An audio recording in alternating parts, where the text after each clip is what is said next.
बघा प्रश्न काय आहे, 8,08,08 या संख्येमध्ये कोणत्या स्थानावर 8 हा अंक घेतल्यास तयार होणारी संख्या मूळ संख्येपेक्षा 800 शतकाने मोठी होईल.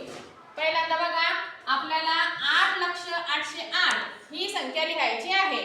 8,08,08 बघू आपण काय करू. पहिल्यांदा तुम्हाला 808 जर मोठ्या संख्या लिहिता येत नसली तर एकक, दशक, शतक, हजार, दशहजार, लक्ष झाली. लक्ष संख्या तयार झाली म्हणजे 8,08,08 संख्या समजली. कशी लिहायची, एकक, दशक, शतक, हजार, दशहजार आणि लक्ष. बरोबर. आता त्यांनी काय सांगितलेलं आहे, या संख्येमध्ये कोणत्या स्थानावर 8 हा अंक घेतल्यास. आता आपल्याला समजलं पाहिजे की या ठिकाणी कुठेतरी 8 हा अंक घेतला तर ही जी मूळ संख्या आहे ती 800 शतकाने कशी होईल, मोठी होईल. आता पहिल्यांदा 800 शतक म्हणजे किती, 800 शतक म्हणजे किती,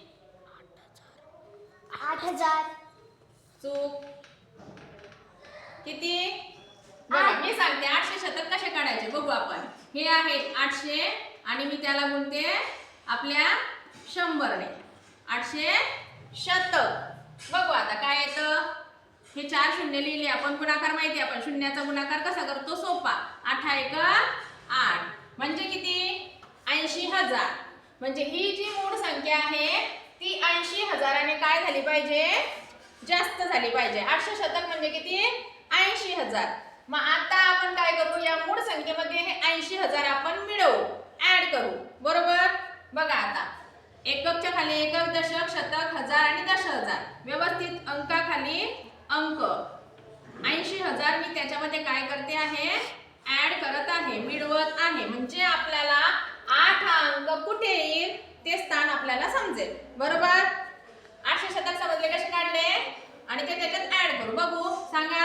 8चे 8 0 8 0 8 8 संख्या बघा काय झाली. कोण वाचता आता संख्या, 8,80,808 समजलं.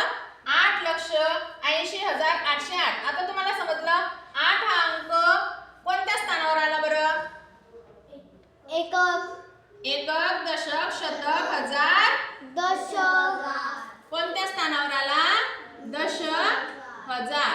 म्हणजे जर 8 हा अंक दशहजार या स्थानावर जर आला तर ही जी मूळची संख्या होती ती काय होणार आहे, 800 शतकाने मोठी होणार आहे. म्हणजे मग संख्येचं वाचन लावण्या कशी करशील तू अनिशा. 88 8,000 8,80,000 808. बरोबर.